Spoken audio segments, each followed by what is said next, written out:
care lawni gnoskis, dinama xambi, tu akofer.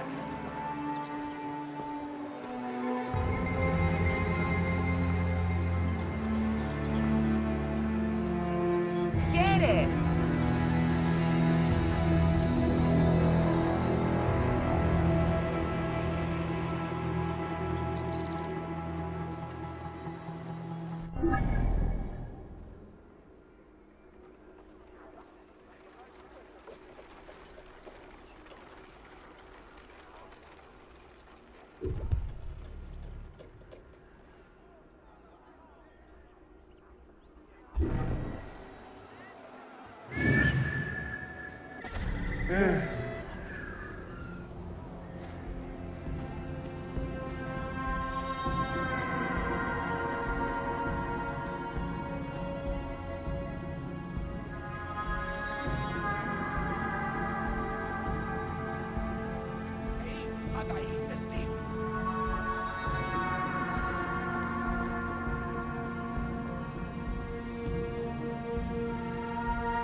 Διδάσκεσαι σε Λάτιν.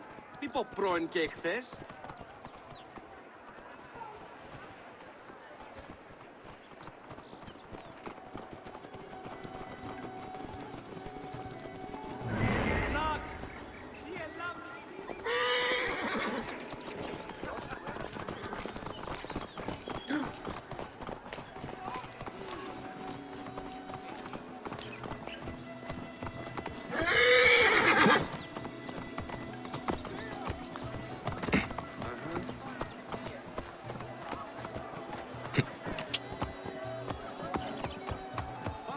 Αμελία άνθρωπε, πού κοράν δύνασες.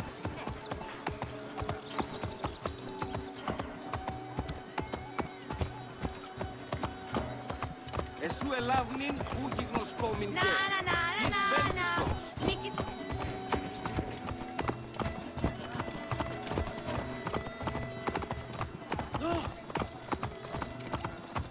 Πού καίστην η οφθαλμή σου έρθεις. Άνθρωπε, εν θα δείστης.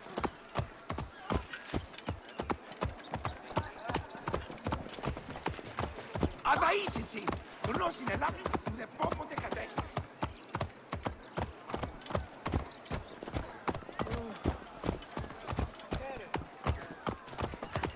Τούτον ελάβνη ούκεστην, φαύλον ον γάρ.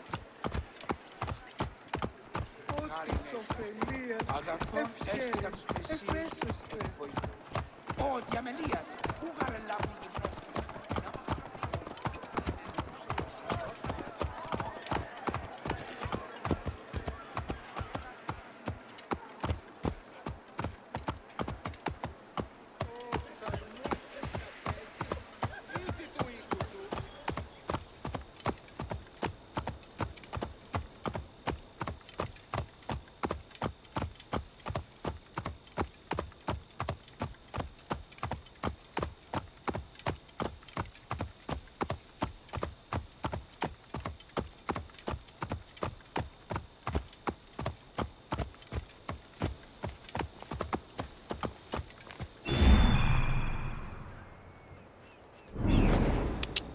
Ja.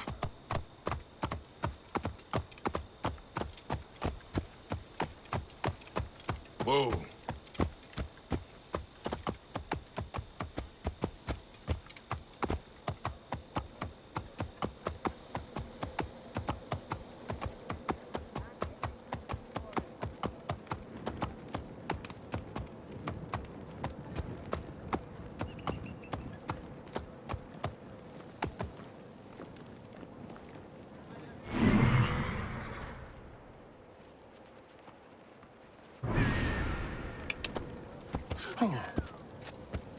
Here.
Welcome to Cleopatra, Queen of Egypt.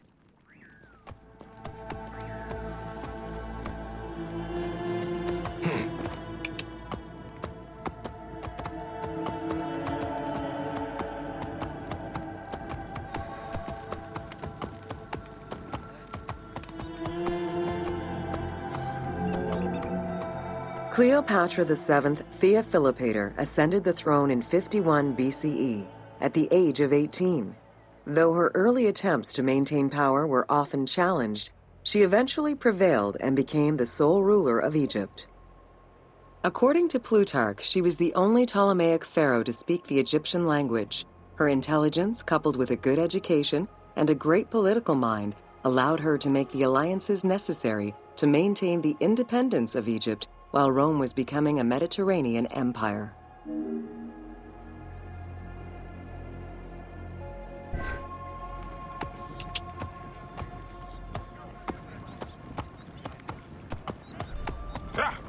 Oh.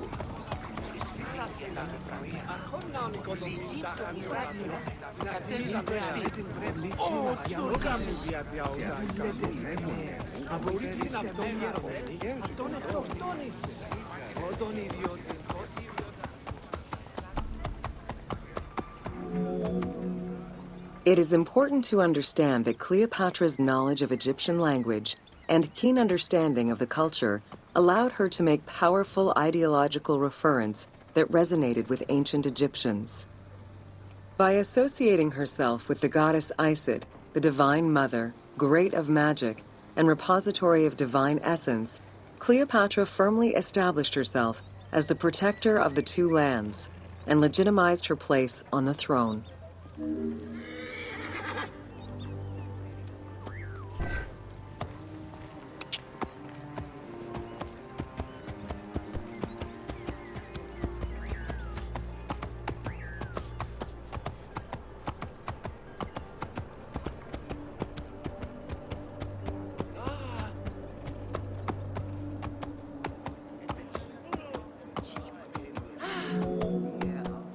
Upon his death in 51 BCE, Ptolemy XII Aulus bequeathed his kingdom to his daughter and eldest son, Cleopatra VII and Ptolemy XIII. As was custom, the siblings were married. The new pharaoh was 10 years old, his sister-wife 17. The early years of their reign were not easy. Between 50 and 48 BCE, droughts and floods aggravated Egypt's problems.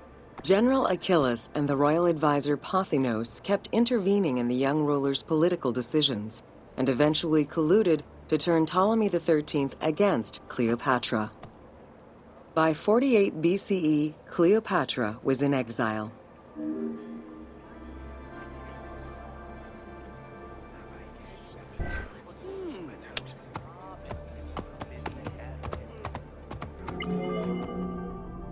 During Cleopatra's exile, the Roman Empire was not without its own internal conflict.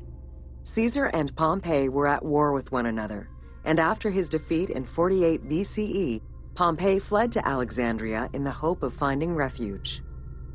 This turned out to be an unwise decision. Listening to his advisors, Ptolemy XIII elected to have Pompey assassinated, his head kept as a gift, in the hopes of acquiring Caesar's favor. This gambit backfired. Instead of earning approval, the murder of a Roman greatly angered Caesar.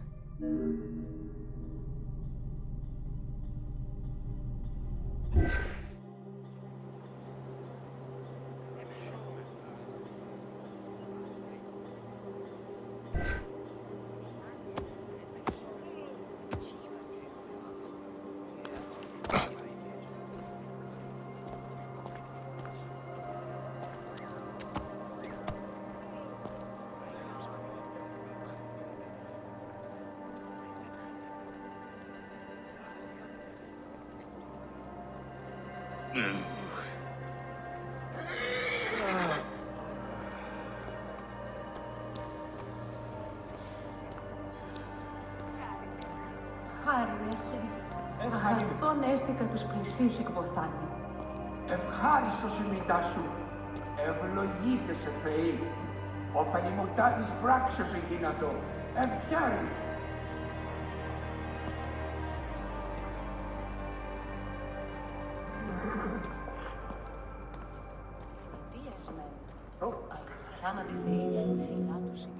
Cleopatra, aware of Caesar's anger against Ptolemy for the murder of Pompey, decided to take advantage of the situation. She returned to Egypt in secret, hoping to establish an alliance with one of the most powerful men of the time. Outside of the legend, where she had herself smuggled into his quarters in a carpet, what exactly happened during that fateful meeting remains a mystery. However, Caesar seemed to see a better ruler for Egypt in Cleopatra than in her young and too easily influenced brother. Invoking Ptolemy XII's will, Caesar attempted to mediate peace between the siblings.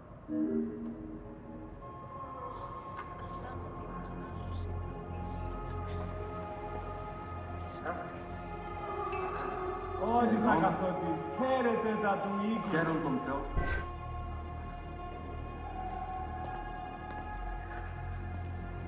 Ο Τάλας, θύε τον Θεό. Απολάβουμε τα ζεύγα για την νίκη του στρατού. Άριστα. Ω αγαθέ, μη άχθου. Καλός και αγαθός αείνικα. Ptolemy XIII was enraged by the turn of events, and his advisors were none too happy to see Cleopatra return. Urged on by General Achilles and Pothinos, the young pharaoh plotted against Caesar and Cleopatra, resulting in the siege of Alexandria in 47 BCE. It was in March 47 BCE that Caesar defeated Ptolemy XIII's forces. The young pharaoh drowned in the Nile after having fled the battlefield. With her opponents dead or powerless, Cleopatra married her other much younger brother, Ptolemy XIV, and finally claimed the throne of Egypt for good.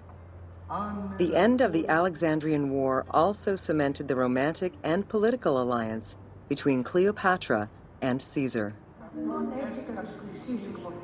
Άνθρωπε, αγάπα των πλησίων σου ως εαυτόν. Και ο Θεός μετά της πράξεως γνώσε τούτο. Ευχαίρει. Καλώς. Θεοί ορίζουσι της ευτυχή και της ουχή. Απολάβουμε. Ευλογήνься. In June of 47 BCE, Cleopatra gave birth to a son, whom she called Caesarion.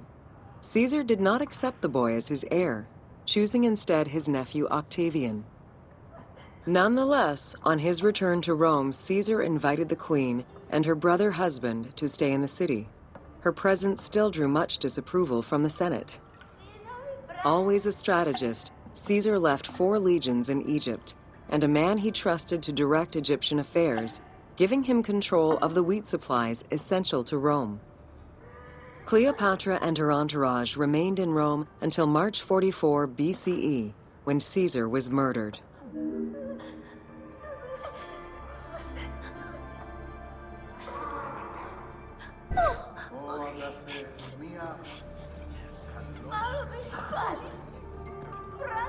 Ο φαγητάτης Δεν θέλω συνεχίζει την έρευνα προς Γαλήνευσέ. ευχάριστος η μητά σου. Αγαθόν έστω και τους πλησίους του Πορφάτη.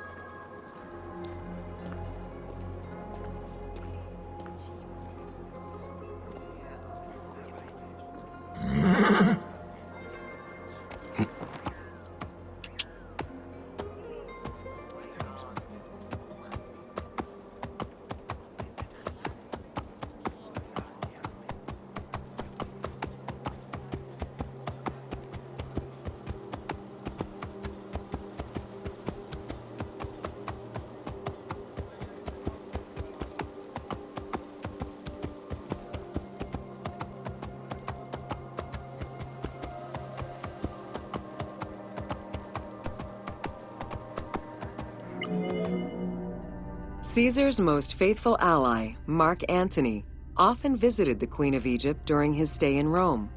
Unlike most, he recognized the legitimacy of Caesarion, the natural son of Caesar. Antony knew he would need the riches of Egypt in order to fight Octavian and claim the Roman Empire. Cleopatra, in return, saw a powerful ally. In the winter of 41 BCE, she arranged a sumptuous tour of Egypt by boat to show Antony the wealth of her country and the power she held as its ruler. A romantic and political relationship followed. The Roman Senate was once again most displeased. To calm spirits in Rome, Antony married Octavia, sister of Octavian.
Whoa. Yeah.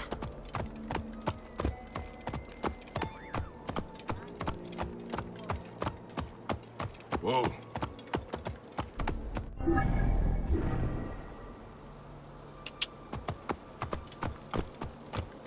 Yeah. Whoa. Yeah.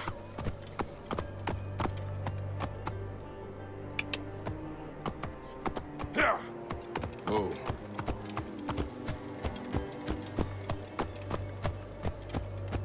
Yeah.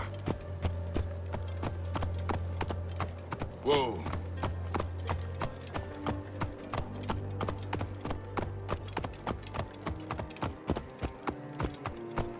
Yeah. Whoa.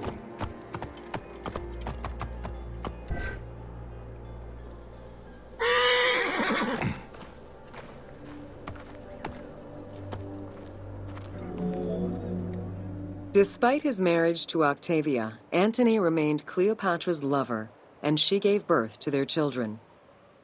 Cleopatra increased her kingdom's territory and started a political propaganda alongside her lover in Egypt and beyond. She hoped to create a Ptolemaic federal empire with Alexandria at its center. Antony eventually repudiated his Roman wife for the Egyptian queen, much to the dismay of the Roman elite. However, while Mark Antony focused on Egypt, Octavian carefully gained military and political ascendancy over him in Rome.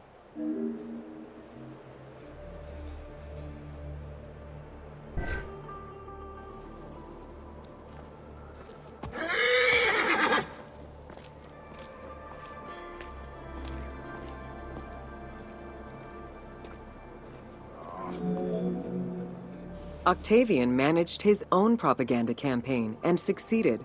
The Roman people hated Mark Antony and Cleopatra.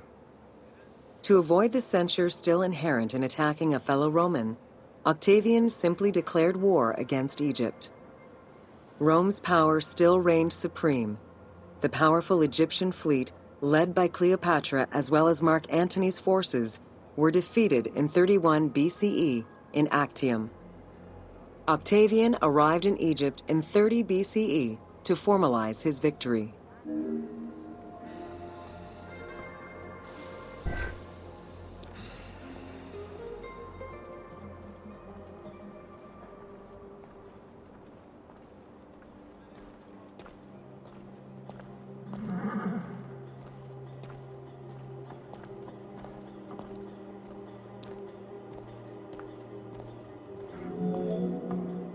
The following events remain difficult to confirm due to the many versions and legends around them.